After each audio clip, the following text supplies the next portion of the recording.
want to tell them, or should I tell them? I'm moving to Austin, Texas in August. We got into an MFA program. So, this show is going to be facilitated now by Nicholas and Cameron Awkward Rich, who is going to be the last open micer on your open mic tonight. Our new co-host who will be hosting in August when Sam moves to Austin to do big things with poetry. Please clap for Cameron Awkward Rich. They just like to embarrass me. It's their hobby to embarrass Cameron. Okay, so this poem gets like weird and mushy at the end. I'm sorry, it's not my forte. I don't know how to do it, but I did. It's called Misanthrope on Friendship, or Misanthrope Explains the Libido 4. My first time is a blank space. Dark smudge of adolescent fingers somewhere on a mattress in a house. A girl's luminous body humming underneath me, I'm sure. I don't remember. No, this isn't that kind of story, not yet. You have to understand. I loved her for years. Hers was my first lesson in the holiness of of opening, a slack jaw, a widening circle, all that light.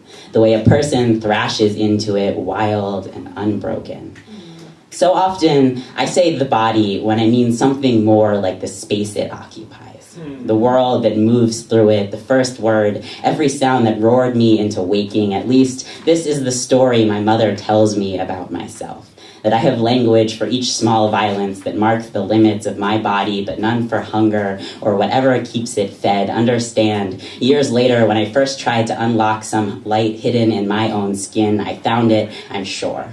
Lone candle burning in a sunlit room. Sunflower shining out against the night. Let me be plain. I've had one sex dream my entire life. In the dream, I slice open some boy's heaving belly and pull out a palm full of flame, my dark hands thrashing for a moment in his light. Sometimes I think this is what people must mean by the body. This cavern full of smoke, and someone else water or tinder or breath, furnace that you are. Sometimes I lie in the dark and listen to your breath.